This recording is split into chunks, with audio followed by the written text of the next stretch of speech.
Why is Trump making stories like that? You really don't expect leader of nations to cook up stories and that to be denied by the country of the context.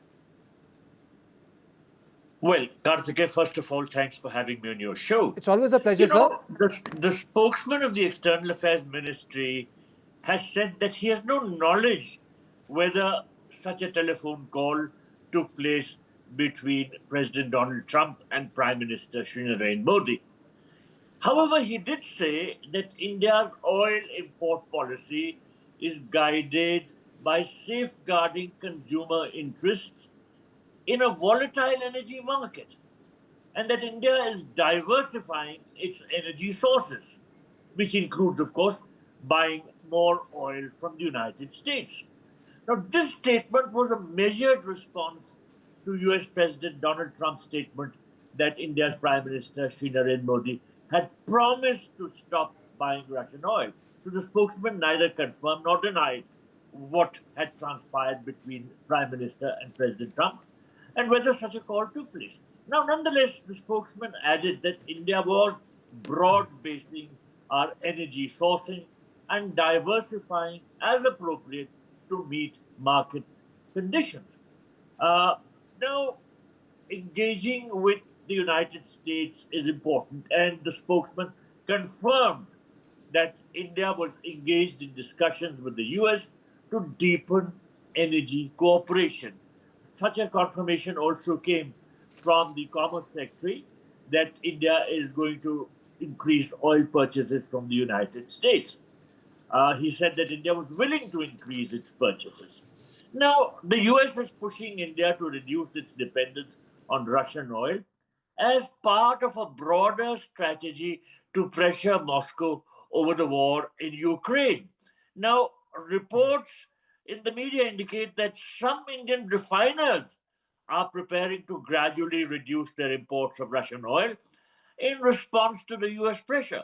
Now, let me mention that ties with the US are important for India due to strategic, economic, and technological benefits, which can bolster its regional and global influence.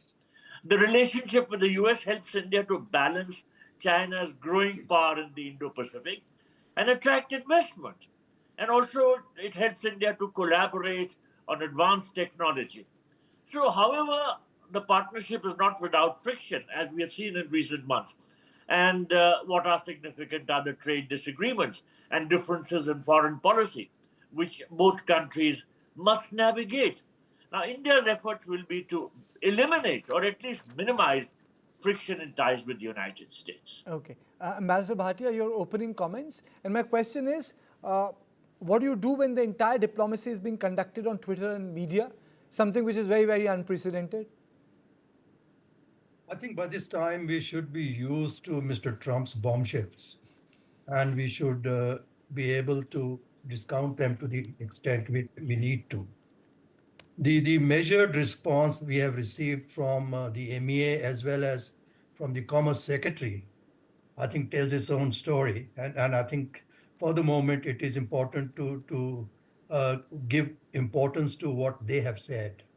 And the Commerce Secretary, who is also the chief negotiator with the United States on the trade deal, has made a very appropriate response as a negotiator, which is that India is a huge importer of energy, gas and oil, and that for its own purposes, it needs to diversify sources from which it gets its oil and gas, and it is open to buying more and more oil and gas from the United States, provided, of course, the terms are right. So I think we should leave it at that. And I think I would just like to add one more point, that the standoff between the two countries on the trade deal, I think has done good to both sides. For the United States, I think they now better understand that India, unlike some others like the European Union, is not a pushover, and it has certain red lines which must be respected. And as far as India is concerned, it has also had time to evaluate its own strategic and economic interest and where the trade-off lies between the two. Absolutely. I think very well said. Professor Swaran Singh, I normally see that President Trump's abrupt remarks like this on eve of the international negotiations that United States conducts, uh, if one has to make sense of it, could be part of creating certain amount of pressure for negotiators on whatever issues are under discussion. Other than that, it doesn't stand any logical explanation to make claims which absolutely have no basis. India has no choice. India cannot respond and behave the way President Trump does. India behaves in its own fashion with a very measured response so that doors for diplomacy remain open. India, other than buying oil for its own consumers and for the interests of India's consumers, is also the fourth largest country for refining oil after China, US, and Russia.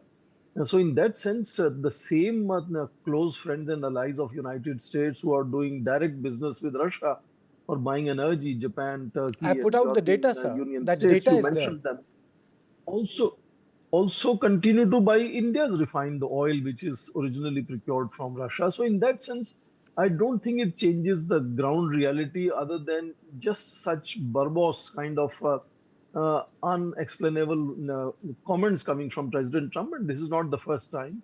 And if one has to look at what logic it could carry, I think only thing is it wants to rattle the kind of confidence of negotiators. And we understand this week, the negotiations are taking place, and Commerce Secretary himself is joining the negotiations.